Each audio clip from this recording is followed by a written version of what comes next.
Marcus Chen had always been drawn to places where others feared to go.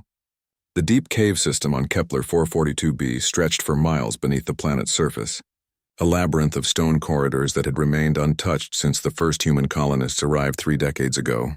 The locals called it the Whispering Depths, though none could explain why. Most avoided it entirely. Standing at the cave mouth, Marcus adjusted his headlamp and checked his equipment one final time. His geological survey team had been mapping this sector for weeks, but this particular cave had been marked as unexplored on every chart. The planetary government wanted a complete survey before approving the next wave of settlements, and Marcus took pride in being thorough where others had given up. The entrance was narrow, forcing him to squeeze through gaps between jutting rocks. His breathing echoed in the confined space as he descended deeper into the planet's crust. The air grew cooler with each step, carrying a strange metallic taste that made his tongue tingle. His instruments detected nothing unusual, but something about this place felt different from the hundreds of caves he had explored throughout his career.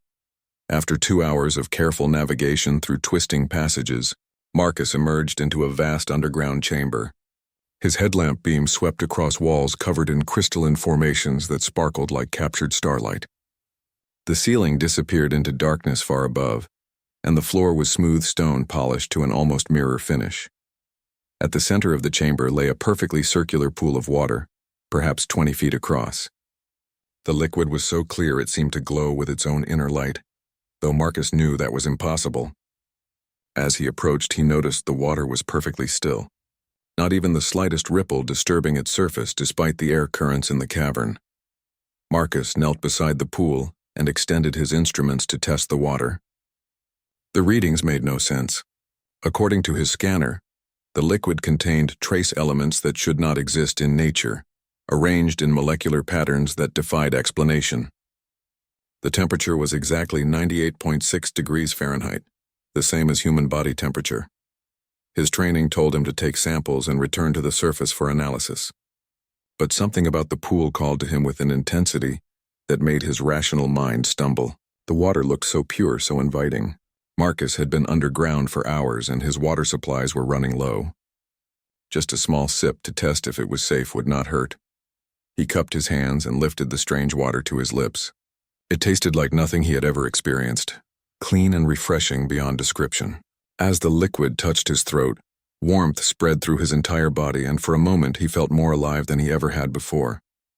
Colors seemed brighter, sounds clearer, and his mind felt expanded, as if he could suddenly comprehend vast complexities that had been hidden from him his entire life. Then he heard the voice. "Now the stars will know your name."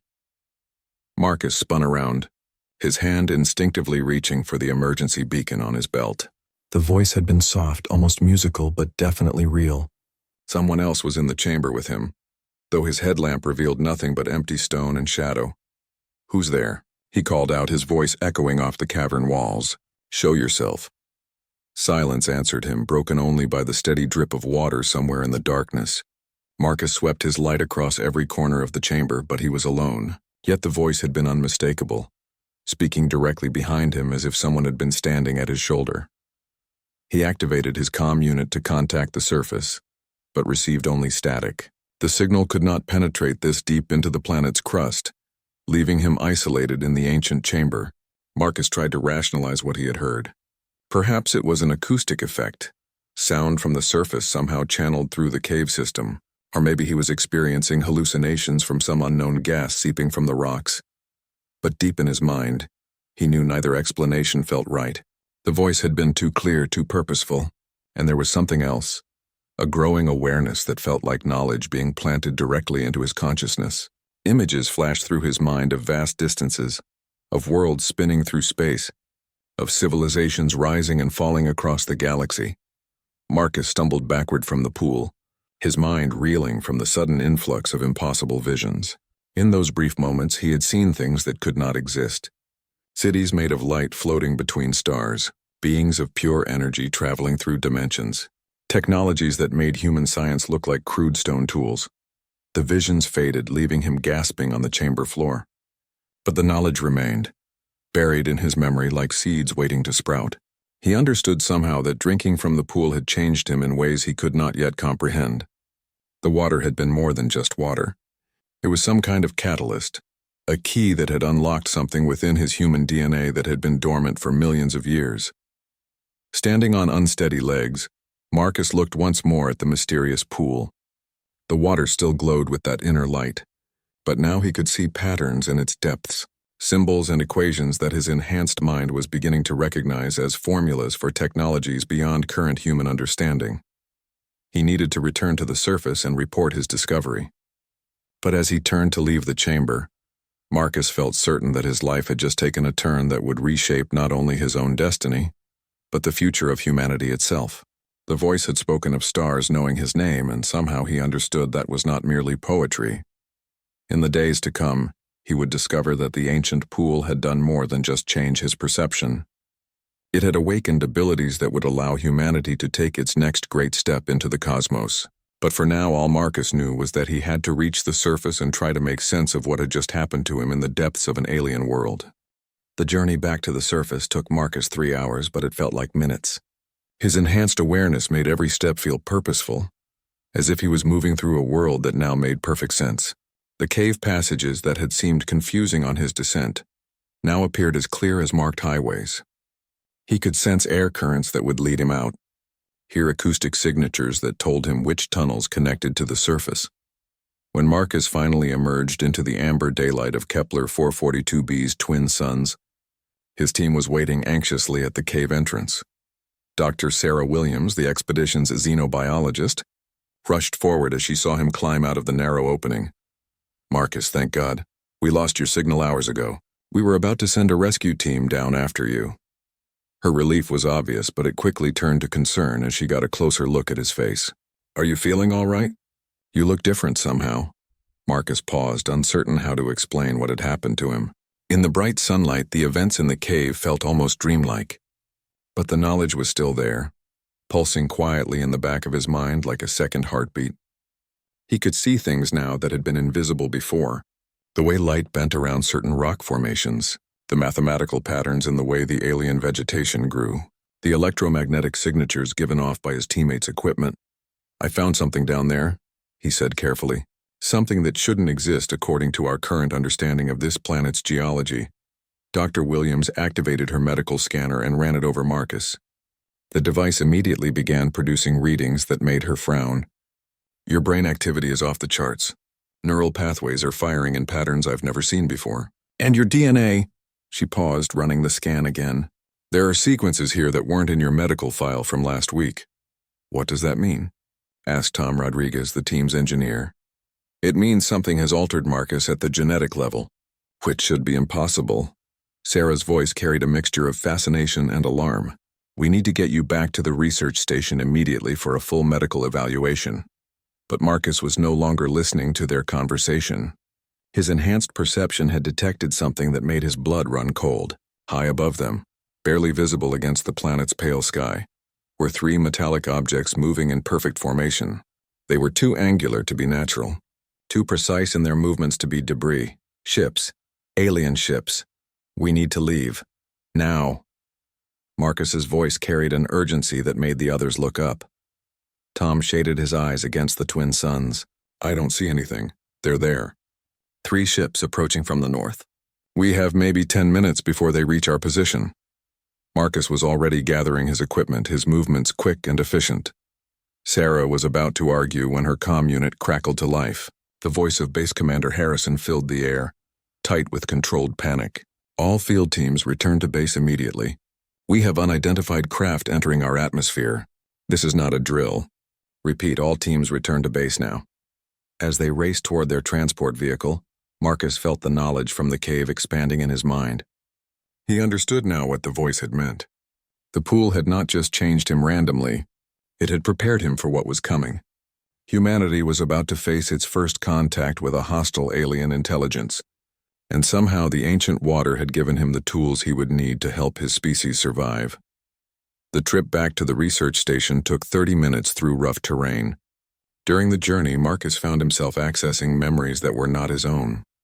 He saw flashes of other worlds, other species that had faced similar moments in their development. Most had failed. They had been unprepared for the technological gap between their civilizations and the beings that found them. But a few had survived, had even thrived, by unlocking the potential that lay dormant within their genetic code. The research station was in chaos when they arrived. Scientists and support staff were running between buildings, securing equipment and preparing for possible evacuation. Commander Harrison met them at the main laboratory, his weathered face grim with worry. "Marcus, I need your report on that cave system. Intelligence suggests the aliens may be interested in something on this planet, and your survey area is directly below their current position." Marcus realized this was the moment of truth. He could report his findings through official channels and watch as bureaucracy and scientific skepticism delayed any meaningful action for weeks or months. Or he could trust the knowledge that had been planted in his mind and take a more direct approach. "Commander, I need access to the fabrication lab and all available raw materials. What I found down there wasn't just geological, it was technological, and I think I know how to use it." Harrison's eyes narrowed. "Explain." "The cave contains artifacts from a previous civilization. They left behind something that can enhance human cognitive and physical capabilities, but more importantly, they left instructions." Marcus could feel the knowledge organizing itself in his mind, technical specifications becoming clear and actionable. "I can build us weapons, defenses, technology that will level the playing field." "That's impossible," Sarah interjected. "We've been studying this planet for 30 years. There's no evidence of previous intelligent life." Marcus turned to her and she stepped back involuntarily. His eyes now held depths that had not been there before, as if she was looking at someone who had suddenly gained access to the accumulated wisdom of ages. "They weren't from this planet. They were travelers like us, but they came here millions of years ago and left gifts for whoever would find them next." The pool was a test, a way to determine if a species was ready for advancement. The commander was quiet for a long moment, weighing the impossible situation against Marcus's apparent transformation. Finally, he nodded. "You have 6 hours before those ships reach optimal attack position. If you can build us something useful, I'll give you every resource we have." Marcus smiled for the first time since emerging from the cave. 6 hours will be more than enough. As he headed toward the fabrication lab, Marcus felt the full weight of humanity's future settling on his shoulders. But he was no longer the same man who had descended into the cave that morning. He carried within him the combined knowledge of civilizations that had faced this same challenge and emerged victorious. The stars were about to learn his name, just as the voice had promised. And through him, they would learn to respect the name of humanity as well. The fabrication lab had never seen anything like what Marcus began constructing. Working with an intensity that bordered on supernatural, he rearranged the molecular fabricators to create materials that should not have been possible with human technology. His hands moved across the control interfaces as if he had been operating them his entire life, though the designs flowing through his mind were completely alien to anything in human engineering databases. Dr. Williams watched through the observation window, her medical scanner still detecting impossible readings from Marcus's transformed physiology. His brain is processing information at rates that should cause neural overload. But instead of burning out, the pathways are becoming more efficient with each passing minute. Commander Harrison stood beside her, watching Marcus work with a mixture of hope and apprehension. "What exactly is he building in there?" "I'm not sure. The molecular patterns don't match anything in our materials science. But whatever it is, it's incorporating elements that our scanners can barely detect." Sarah paused as a new reading appeared on her screen. "Commander, the energy signatures coming from those devices are starting to register on our long-range sensors. If I didn't know better, I'd say he's created a localized field generator of some kind." Inside the lab, Marcus completed the first device and held it up to examine his work. It appeared to be nothing more than a crystalline cylinder about the size of a human forearm, shot through with veins of metal that seemed to pulse with their own inner light. But his enhanced understanding told him it was far more than it appeared. The crystal contained compressed space-time matrices that could bend reality itself around a small area. He activated his comm unit. "Commander, I need you to clear everyone from the eastern field. I'm ready to test the first defensive system." Harrison's voice crackled back immediately. "What kind of range are we talking about for this test?" Marcus consulted the knowledge flowing through his enhanced mind. "The effect should be contained to roughly a 100-meter radius. But I want our people well clear just in case." 20 minutes later, Marcus stood alone in the eastern field, holding his creation while the rest of the research station personnel watched from a safe distance through high-powered telescopes. Above them, the 3 alien ships had moved into a lower orbit, their metallic hulls gleaming against the planet's pale sky. Marcus activated the device. The effect was immediate and startling. Reality around him began to bend and twist as the space-time field generator came online. Light curved in impossible directions, and the ground itself seemed to ripple like water. To observers in the distance, Marcus appeared to be standing in the center of a sphere of distorted space where the normal laws of physics no longer applied. Then the aliens attacked. 3 beams of coherent energy lanced down from orbit, each one carrying enough power to vaporize a city block. They struck the distortion field around Marcus and simply disappeared, absorbed into the folded dimensions that his device had created. Where the beams should have created a crater of molten rock, there was only Marcus standing calmly in the center of his protective bubble. The research station erupted in cheers, but Marcus was already analyzing the alien weapons through his enhanced perception.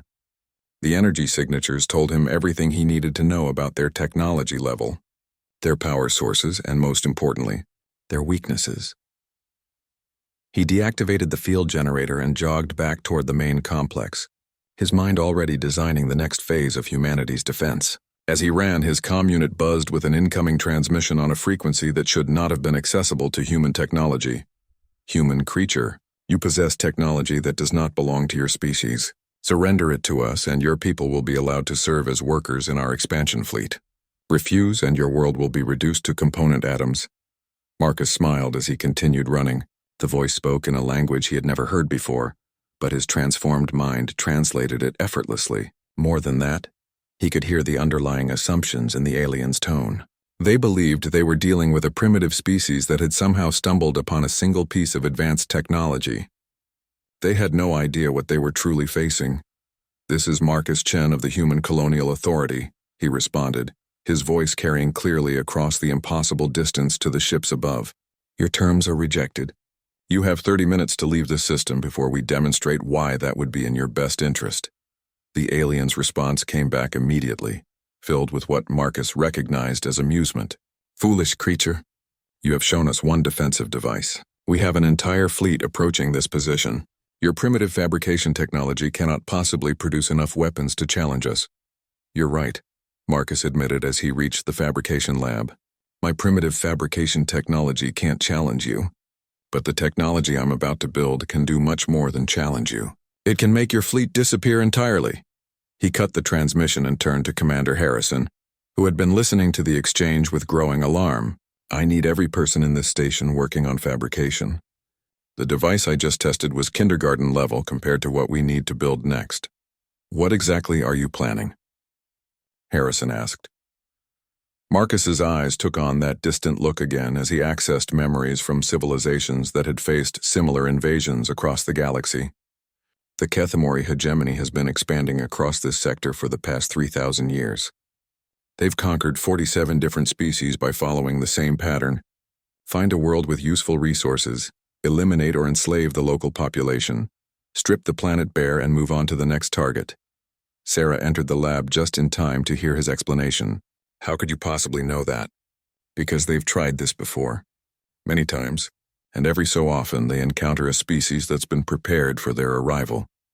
Marcus began feeding new designs into the fabrication systems, his fingers flying across interfaces faster than human reflexes should have allowed. The pool in the cave wasn't just left by one civilization. It was a collaborative effort. Dozens of species that survived first contact with the hegemony contributed to those knowledge matrices. The devices that began taking shape in the fabricators were unlike anything human science had ever imagined. Where the first defensive generator had been elegant in its simplicity, these new constructions were almost organic in their complexity. Crystalline structures interwoven with metallic components that seemed to shift and flow like living tissue. "What do these do?" Harrison asked, though part of him was not sure he wanted to know the answer. Marcus lifted one of the completed devices, and immediately the air around it began to shimmer with barely contained energy. "This one creates localized temporal distortions. This one generates artificial gravity fields that can crush metal into neutronium. And this one, He paused, his enhanced mind calculating probabilities and outcomes. This one opens doorways between dimensions. The comm system crackled again with another transmission from the alien fleet. But this time the tone was different. Where before there had been amusement and condescension, now Marcus detected the first hints of uncertainty. Human creature, our sensors detect significant energy emissions from your location. What are you constructing down there? Marcus activated his response with a confidence that surprised even himself. We're building your funeral, Kethmori. You picked the wrong species to threaten. The Kethmori fleet that dropped out of hyperspace above Kepler 442b consisted of 12 massive warships, each one capable of destroying a planet's surface in a matter of hours. Their dark hulls bristled with weapons that had conquered dozens of worlds, and their shields could deflect anything short of a direct stellar collision. Fleet Commander Zektar felt confident as he studied the primitive human settlement far below. Initial scans show typical colonial infrastructure, reported his tactical officer. Population approximately 2,000. No significant military installations detected. However, there are unusual energy readings coming from one of their research facilities. Zektar's four eyes focused on the sensor display. In 3,000 years of expansion, the hegemony had learned to be cautious of unusual energy readings. Some species developed desperate weapons when faced with extinction, and while they were rarely effective, they could sometimes inflict damage before being destroyed. Analysis? Unknown technology, sir. The energy patterns don't match any known physics. Our computers are having difficulty classifying the readings. That gave Zektar pause. Hegemony computer systems contain the accumulated scientific knowledge of nearly 50 conquered civilizations. If they could not identify human technology, then either the humans had developed something completely revolutionary, or they had somehow gained access to technology from a more advanced species. Open a channel to their leadership, he ordered. On the planet's surface, Marcus was putting the finishing touches on humanity's response to the alien threat. The research station had been transformed into a manufacturing center, unlike anything that had existed before. Human ingenuity, enhanced by ancient knowledge, was producing weapons and defenses that bent the known laws of physics into new configurations. Final device is ready, announced Tom Rodriguez, who had taken to the alien fabrication techniques with surprising aptitude, though I still don't understand how it works. Marcus examined the latest creation, a sphere of crystalline material that seemed to contain an entire galaxy of swirling lights within its core. It creates pocket universes, small ones, but stable enough to serve as ammunition storage for weapons that don't technically exist in our dimension until we need them. Dr. Williams looked up from her own workstation, where she had been helping to fabricate targeting systems. Marcus, I've been analyzing the biological samples you asked me to prepare. The enhancement you received from the cave water. It's not just affecting your brain anymore. Your entire cellular structure is changing. I know. Marcus could feel the transformation continuing with each passing hour. His reflexes were faster, his perception clearer, and his understanding of the technology he was building became more intuitive with every device he completed. The change was always meant to be temporary, just long enough to get humanity through this first crisis. What happens when it wears off? Sarah asked. Marcus was quiet for a moment as he consulted the knowledge in his mind. The enhancement fades after about 72 hours. But by then, we'll either be dead or we'll have proven that humanity deserves to join the galactic community as equals rather than slaves. The comm system activated, broadcasting the voice of the alien fleet commander across the research station. When Zektar spoke, his words carried the weight of absolute authority backed by overwhelming military superiority. Humans of the surface colony, I am Fleet Commander Zektar of the Kethmori hegemony. You will immediately surrender all advanced technology in your possession and submit to processing for integration into our labor force. You have one of your planetary rotations to comply. Failure to do so will result in the complete elimination of your species from this world. Marcus activated the response system, his voice carrying clearly to the massive ships above. Commander Zektar, this is Marcus Chen speaking for humanity. Your terms are rejected. Instead, I offer you a counterproposal. Leave this system immediately, and we'll allow your ships to depart intact. Remain here, and we'll demonstrate why the hegemony's expansion ends today. The transmission from above came back filled with what could only be described as alien laughter. Primitive human. Our fleet contains enough firepower to crack your planet's crust. What possible threat could your small settlement pose to us? Would you like a demonstration? Marcus asked, his hand moving to the activation controls for the weapons they had constructed. There was a pause before Zektar responded. You have aroused my curiosity. Show me this human technology that you believe can threaten the might of the hegemony. Marcus smiled and activated the dimensional gateway generator. The effect was immediate and spectacular. A tier in space-time opened directly in front of the lead hegemony ship, revealing a view into what appeared to be the heart of a star. Superheated plasma began pouring through the gateway at temperatures that made normal stellar matter look cool by comparison. The alien ship's shields flared and overloaded in seconds, and the crew had barely enough time to register the impossible sight before their vessel was consumed entirely. That was a warning shot, Marcus announced calmly. The next demonstration will involve all 11 of your remaining ships simultaneously. The response from the alien fleet was immediate and devastating. Every ship opened fire at once, sending enough concentrated energy toward the research station to boil away the planet's atmosphere. But the attack never reached the surface. Marcus had positioned his defensive generators in a carefully calculated pattern around the facility, and the incoming fire was absorbed into pocket dimensions, redirected through temporal loops, or simply translated into harmless light by reality-bending field effects. Impossible, came Zektar's voice over the comm, now stripped of its earlier confidence. No species has ever developed such technology independently. What are you? Marcus felt the ancient knowledge stirring in his mind, bringing with it the memories of dozens of species that had faced this same moment of trial. We're humanity, Commander, and we're the species that's going to teach the galaxy that conquest and slavery are no longer acceptable methods of expansion. He activated the second weapon system, and 11 more dimensional gateways opened simultaneously around the hegemony fleet. But instead of stellar plasma, these portals revealed the cold vacuum between galaxies. The alien ships found themselves being drawn inexorably toward the gateways by gravitational forces that violated every known law of physics. Wait. Zektar's voice carried a desperation that had not been there before. We can negotiate. The hegemony is always willing to discuss terms with technological equals. Now you want to talk, Marcus observed. How many species have you destroyed who would have gladly negotiated if you had given them the chance? 3 of the hegemony ships had already been pulled through the gateways and were tumbling helplessly through intergalactic space. The remaining 8 were burning their engines at maximum power, trying desperately to escape the gravitational pull that was dragging them toward the same fate. Marcus made a decision that would echo through the galaxy for generations to come. Instead of destroying the remaining ships, he deactivated the gateways and allowed them to escape.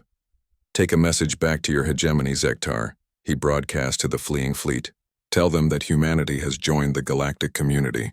Tell them that the age of easy conquest is over. And tell them that any species that comes to our worlds in peace will be welcomed as friends. But any that come with thoughts of conquest will face the same fate as your lead ship. As the alien vessels jumped to hyperspace and disappeared from the system, Marcus felt the first wave of exhaustion wash over him.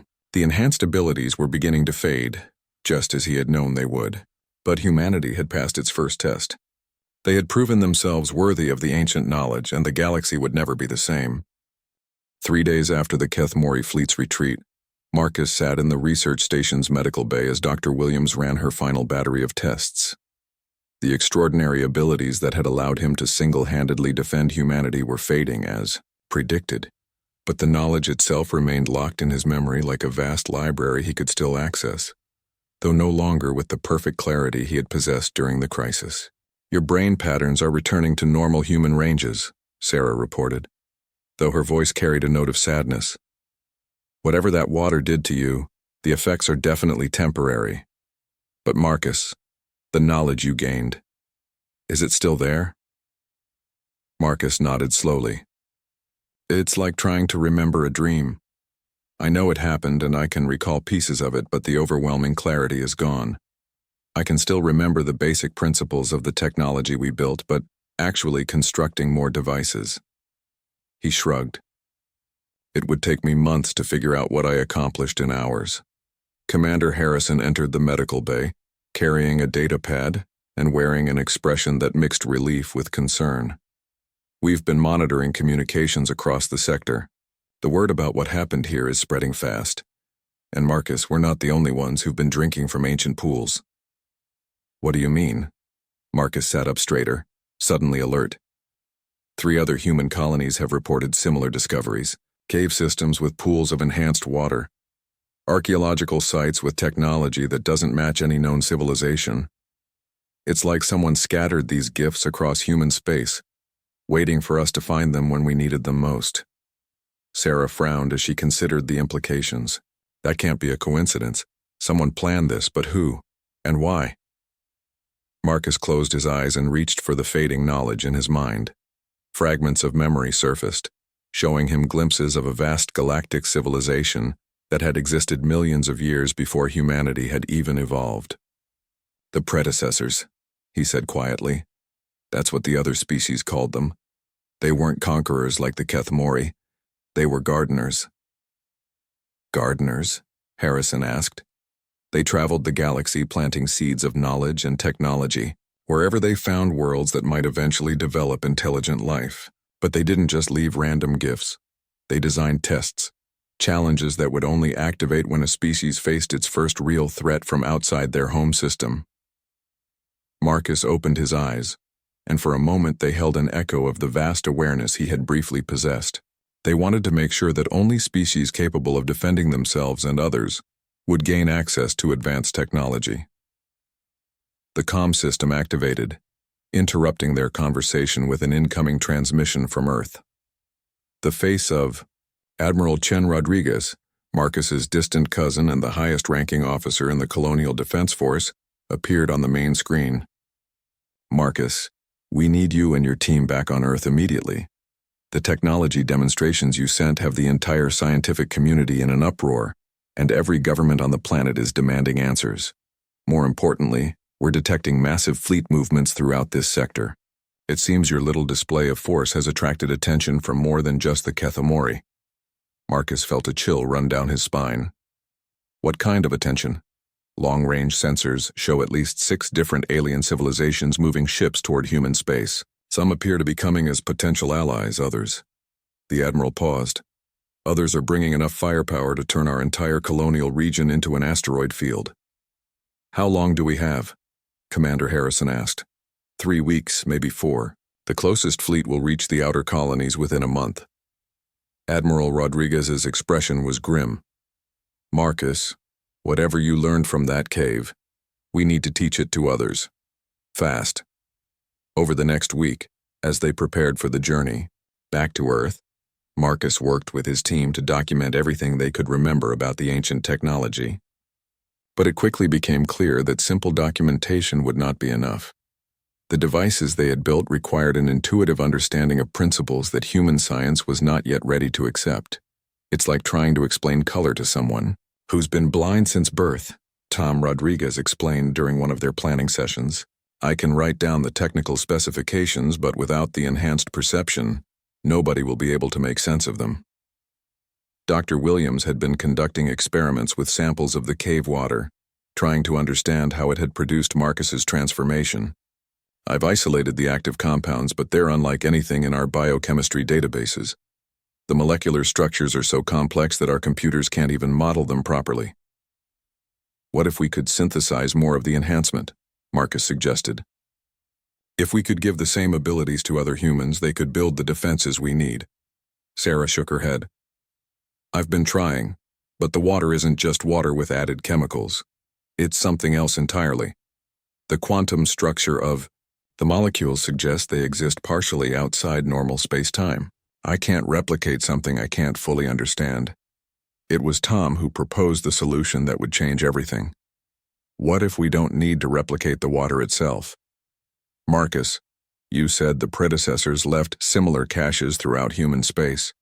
What if instead of trying to recreate the enhancement, we focused on finding and activating the other sites?"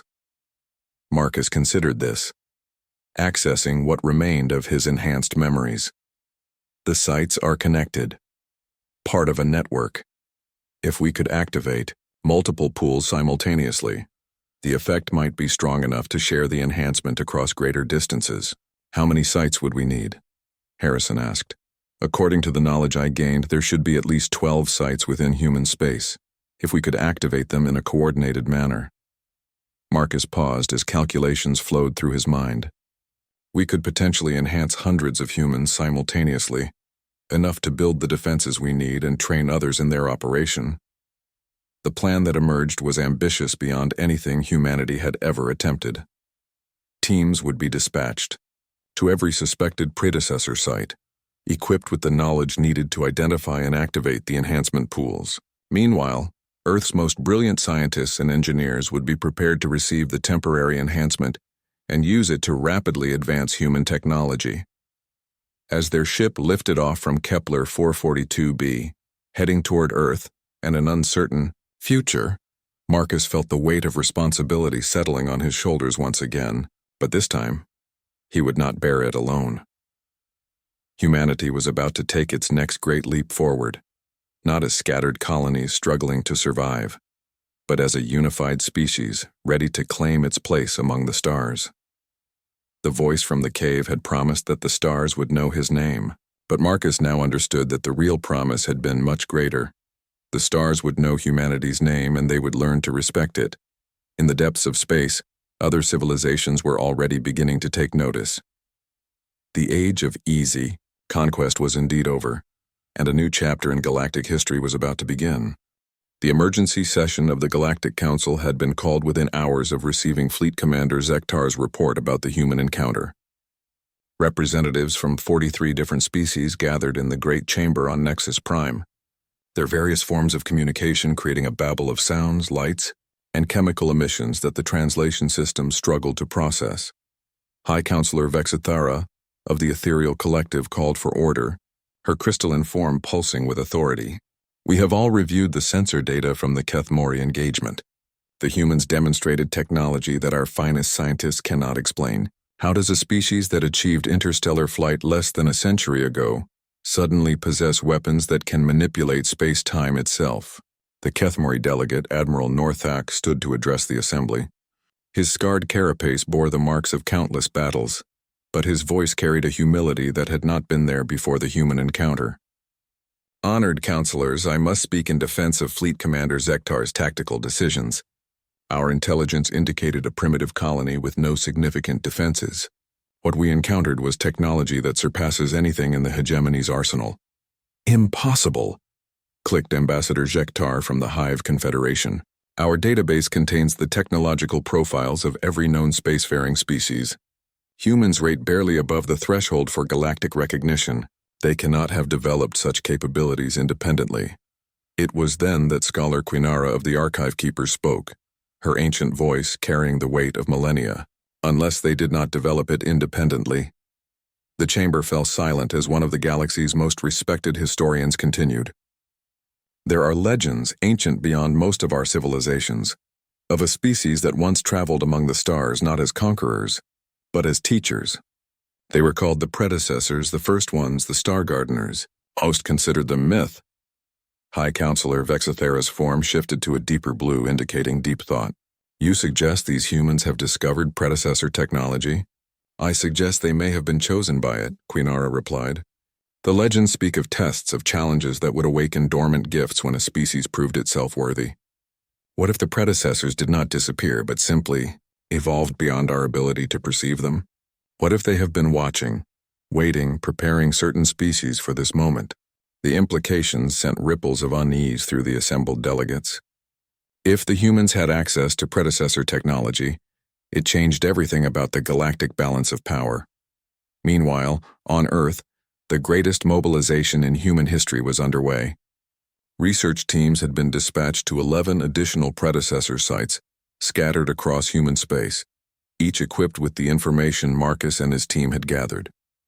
At the same time, Earth's brightest minds were being gathered at a secret facility in the Swiss Alps, preparing for an enhancement procedure that would either catapult human civilization forward by millennia or kill them in the attempt. Dr. Elena Vasquez, Earth's foremost expert in quantum mechanics, stood before a gathering of 200 of humanity's most brilliant scientists and engineers. What we are about to attempt has no precedent in human history. The enhancement Marcus Chen received was temporary but profound. It allowed him to understand and manipulate technologies that our current science cannot even begin to explain. "What are the risks?" asked Dr. James Park, whose work in artificial intelligence had made him one of the most sought-after minds on Earth. "Unknown," Vasquez admitted. "We're essentially volunteering to have our neural patterns rewritten by alien technology we don't fully understand. Some of you may not survive the process. Others may be permanently changed in ways we cannot predict. Despite the risks, every scientist in the room volunteered. They understood that humanity's survival as an independent species might depend on their willingness to take this leap into the unknown." The enhancement chambers had been constructed based on Marcus's detailed descriptions of the cave pool on Kepler 442b crystalline, containers filled with synthesized versions of the enhancement water, though Dr. Williams had warned that the artificial versions might not be as stable as the original. As the first group of volunteers entered the chambers, communication came in from the field teams. 7 of the 11 sites had been successfully located and activated. The pools were awakening, and the ancient network was beginning to respond to human presence. Marcus himself was not part of the enhancement group. His exposure to the original cave had left him changed in subtle ways that made him unsuitable for re-enhancement. Instead, he served as a guide, helping the others understand what they were about to experience. "Remember," he told them over the comm system, "the knowledge will feel overwhelming at first. Don't fight it. Let it flow through you and trust that your mind can handle more than you think possible. And most importantly, remember that this is temporary. Use the time wisely."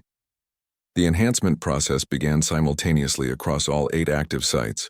200 of humanity's brightest minds drank from pools that connected them to the accumulated knowledge of civilizations that had risen and fallen across millions of years of galactic history. The effect was immediate and spectacular.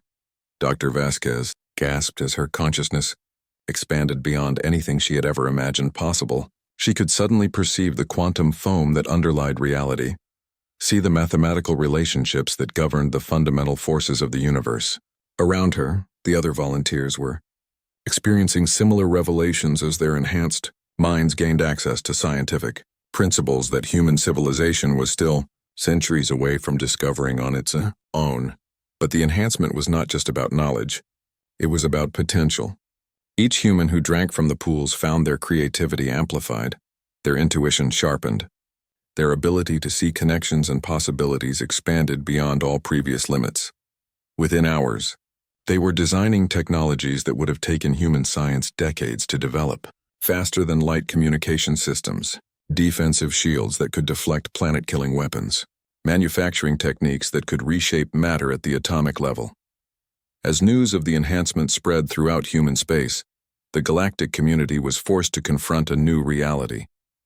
Humanity was no longer a primitive species struggling to find its place among the stars. They had been chosen by the predecessors, elevated to a level of technological capability that made them peers of the galaxy's most advanced civilizations. The response was swift and varied. Some species, like the peaceful ethereal collective, sent diplomatic overtures offering alliance and friendship.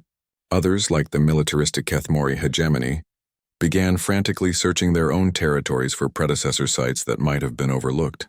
But it was the message that arrived from the deepest regions of space that changed everything.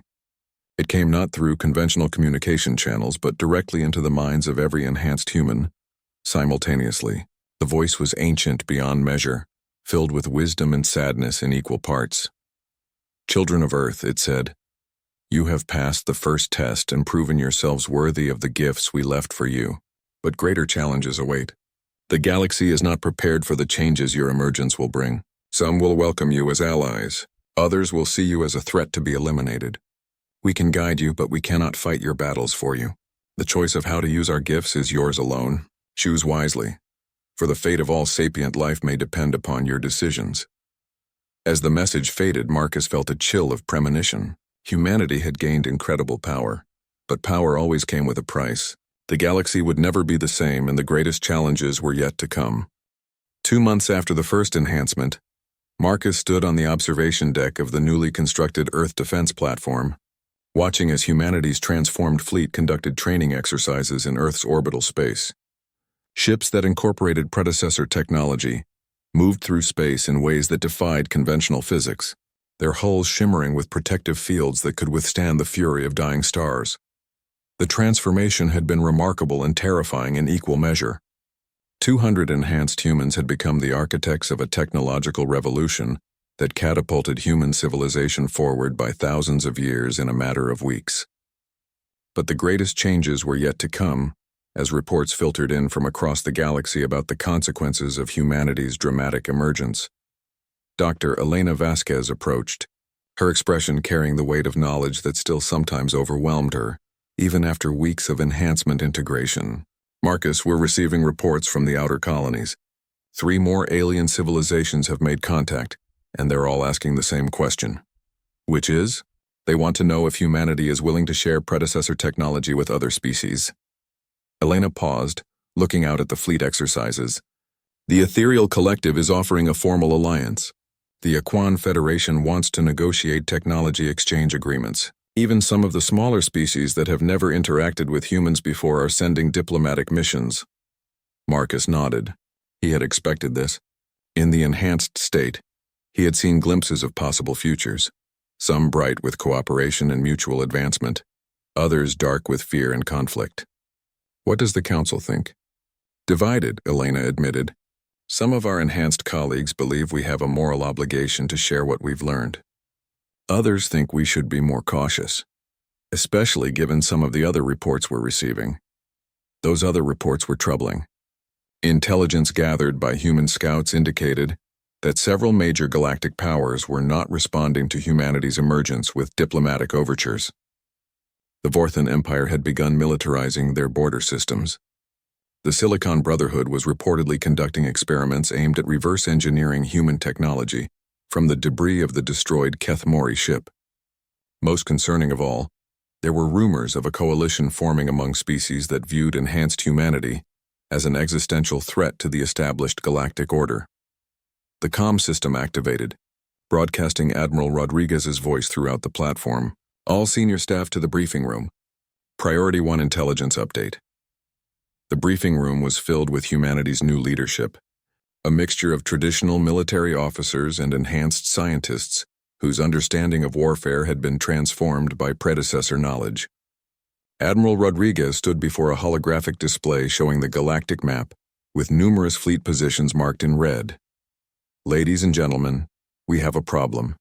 Long-range sensors have detected a massive military buildup in the hegemony core worlds. 47 different species have contributed ships to what they're calling the Galactic Stabilization Fleet. Their stated mission is to contain the human threat before it can destabilize established interstellar relationships. Dr. James Park, his enhanced mind already calculating possibilities, spoke first. How many ships are we looking at? Over 8,000 vessels representing the combined military might of nearly half the galaxy's major civilizations. Rodriguez's expression was grim. They're calling it the largest military alliance in galactic history. Marcus felt the familiar stirring of enhanced intuition, though it was dimmer now than it had been during his peak enhancement period. They're afraid, not just of our technology, but of what we represent. For millions of years, the galaxy has operated under a system where technological advancement was gradual, controlled. We've shattered that system. So what do we do? Asked Dr. Vasquez. We can't fight half the galaxy, enhanced or not. It was then that the most unexpected voice joined the conversation. The ancient presence that had spoken to the enhanced humans weeks earlier now manifested directly in the briefing room, appearing as a shimmering figure of pure energy that seemed to exist partially outside normal spacetime. You do not fight, the predecessor entity said, its voice carrying harmonics that resonated in dimensions human senses could barely perceive. You teach. The room fell silent as humanity came face to face with one of the legendary Star Gardeners. Marcus was the first to find his voice. Teach them what? That evolution cannot be stopped, only guided. That cooperation yields greater results than conquest. That the galaxy is vast enough for all sapient life to flourish together. The entity's form shifted, showing images of possible futures. The coalition forming against you is born of fear and ignorance. They believe you seek to dominate as others have before you. Show them a different path. How? Admiral Rodriguez asked. By doing what you have always done best as a species, by refusing to accept that things must remain as they have always been. The predecessor's form began to fade. The tools we left you were never meant solely for war. They were meant to build something better than what came before. The choice of what to build is yours. After the entity vanished, the room remained quiet for long minutes as the implications sank in. Finally, Marcus spoke. We're not going to fight them. We're going to invite them to join us, Marcus. They're bringing 8,000 ships to destroy us, Dr. Park pointed out. Then we'll have to convince 8,000 ships worth of beings that they're wrong about us. Marcus turned to Admiral Rodriguez. How long before the Coalition fleet reaches Earth? 6 weeks, assuming they maintain current course and speed. Marcus smiled with a confidence that surprised even himself. That's more than enough time. The plan that emerged over the following days was unlike anything in military history. Instead of preparing for battle, humanity began preparing for the largest diplomatic and technological demonstration ever attempted. Using predecessor knowledge, the enhanced humans designed a series of gifts that would be offered freely to any species willing to listen. Medical technologies that could extend lifespans and cure diseases that had plagued civilizations for millennia. Agricultural techniques that could turn barren worlds into gardens. Communication systems that would allow real-time cooperation across galactic distances. Most importantly, they prepared to share the knowledge of how to find and activate predecessor sites throughout the galaxy. When the Coalition fleet arrived in the Sol system 6 weeks later, they found not defensive formations and weapon platforms, but a peaceful armada of ships broadcasting on all frequencies in every known language. To all vessels of the Galactic Coalition came the transmission from the human fleet, delivered in Marcus's calm voice. You have come here believing that humanity seeks dominance over the galaxy. We ask only that you listen to what we actually offer. We have prepared gifts for each of your civilizations, technologies freely shared that will benefit all sapient life. We ask for nothing in return except the chance to prove that cooperation builds a better future than conflict. The response from the Coalition was immediate confusion.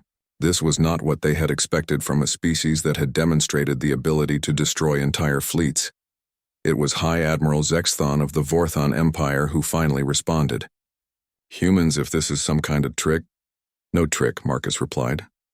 Just an invitation to see what we can accomplish together. What followed was the most remarkable first contact event in galactic history.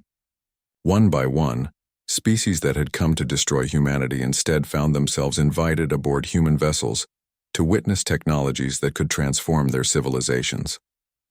The Aquan Federation was shown techniques for purifying the toxic oceans that had poisoned their homeworld for centuries. The Silicon Brotherhood received manufacturing processes that could create materials stronger than anything in their databases.